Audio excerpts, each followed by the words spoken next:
Hi everyone, it's Stacy Frazier of Haute Shots Boudoir in Las Vegas. In this month's article for Shutter Magazine, we're talking about offering mini sessions to help market your boudoir business. In it, I mentioned the importance of developing a posing routine. Well, I'd like to share a little more about that with you here by showing a glimpse behind the scenes of me instructing our model into some of our more popular poses. Okay, for the first pose that I usually will put my clients through is what I refer to as the sitting pretty pose. It's a safe and easy pose to begin a bed routine with.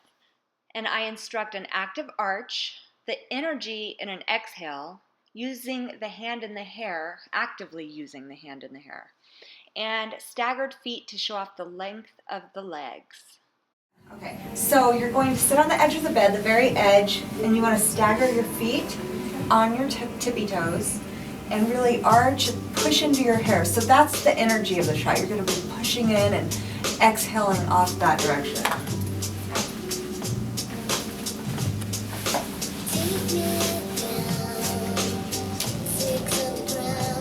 Hold it right there. Oh, that's gorgeous.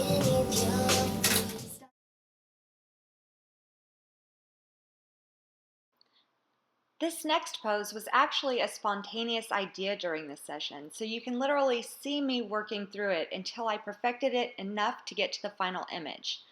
But as always, I encourage an active arch, head towards the light, using the hands and staggered feet. Let's have you seated right here. Like on the bench? Yes, and feet on the bench. Okay.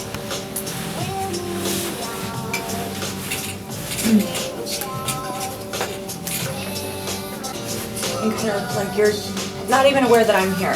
Yep.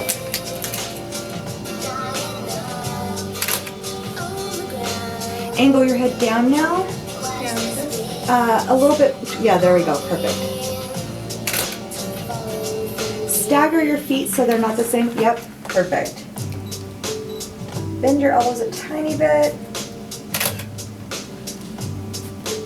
Gorgeous. Bring your left hand into your hair. Perfect.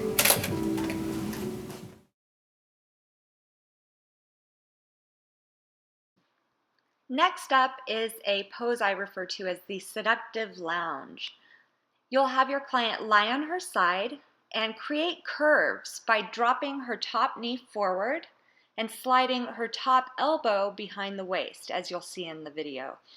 Make sure the bottom leg is extended all the way to show off the length of her legs. And vary this pose up by having her drop forward onto her forearms and changing up your angle a bit to really maximize the curve appeal. Again, use the hands in the hair, but make sure to photograph them from the sides, not the backs or the palms. And as always, vary up your angle for shooting as well as your distance for this one to maximize the pose. So let's have you lay on your side with your head here and your feet going that way, facing this way.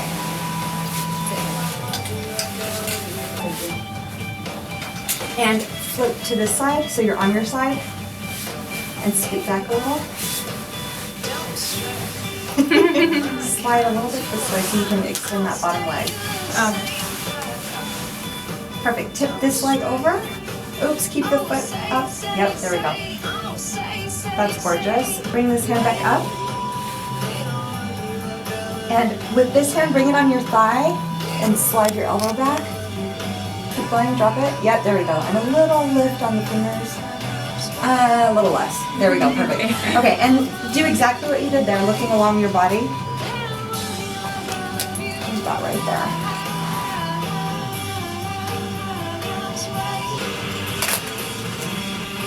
And bring your head around this way. Perfect. A little bit more your head this way. Perfect. Lift your chin up a little.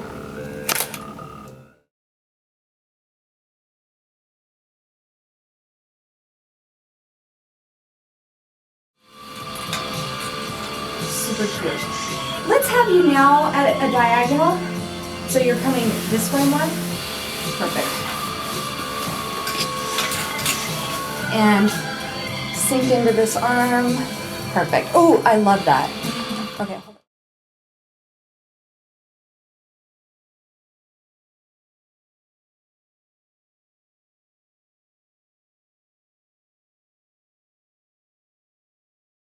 We call this next pose the twist.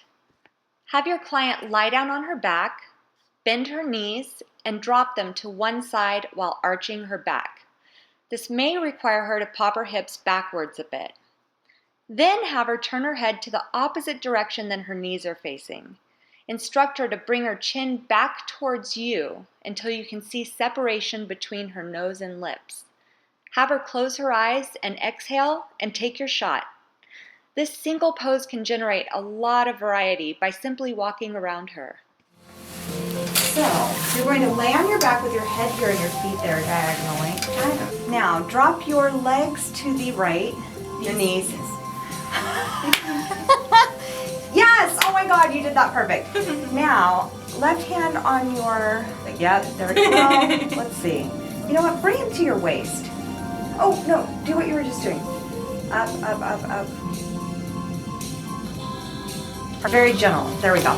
Now, lift your head up a little bit so I can picture your head. Okay. Chin back. More. A little bit more. There we go. Angle your head that way. Yep. Close your eyes and really arch on this.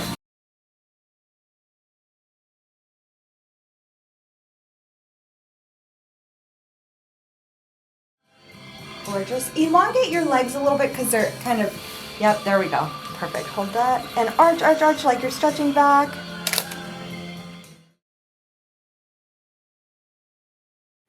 Okay.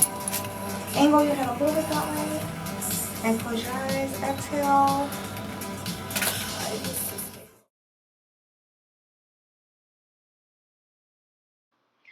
We usually get our clients moving with this next pose.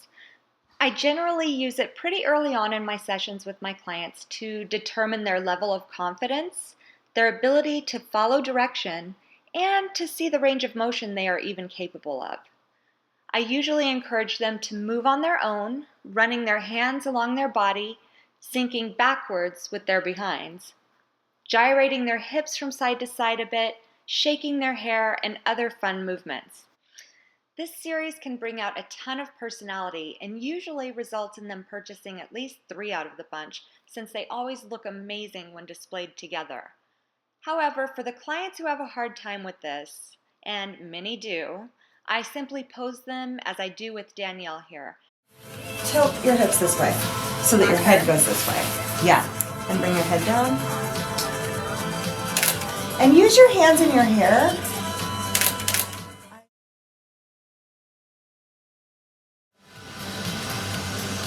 Try not to get that lady behind you. That's amazing. What if we do both of your hands in your hair and kind of like push it towards your face? Yes. Now tilt your head this way for the light. That's gorgeous. Oh my gosh. Eyes here. And what if we do one now where you're facing this way, still on your knees, and you're gonna like play with your hair like that. Gorgeous. Oh my gosh, that's so pretty.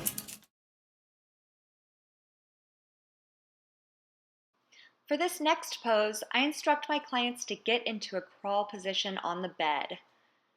They always have their arms and spine straightened and their legs placed evenly. So I need to instruct them into a sexier pose than that by having them lower themselves onto their forearms and lengthening one of their legs behind them. For clients with tummies as their problem area, I usually have them bring their front knee forward and lengthen the back. This helps camouflage the area that they're concerned with. And as always, have her arch into the pose for added curves and energy. Let's try it head here, feet there. And lower yourself kind of on your forearms. Let me lower this. Bring your right knee forward. Okay. Oh, that's amazing. Hold on.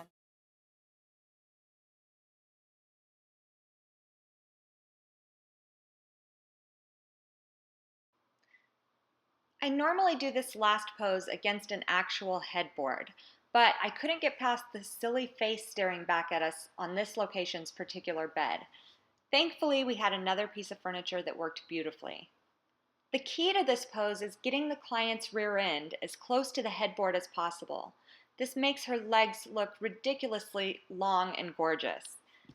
We then have her straighten her legs next to each other up the length of the headboard. Almost every client will cross her ankles, so we are always ready to tell her to place her feet side by side, then bend the knee closest to the light source.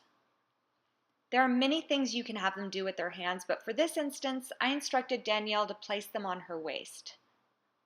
I usually then tell my clients to tilt their head back towards me and then to angle their face slightly towards the light and exhale. Okay, I retouch. Okay, uncross your ankles. Straighten your legs. Yeah, there we go. Now hands on your hips. Oh, yeah. Riding a bike. Okay, lift your hair up, Phil.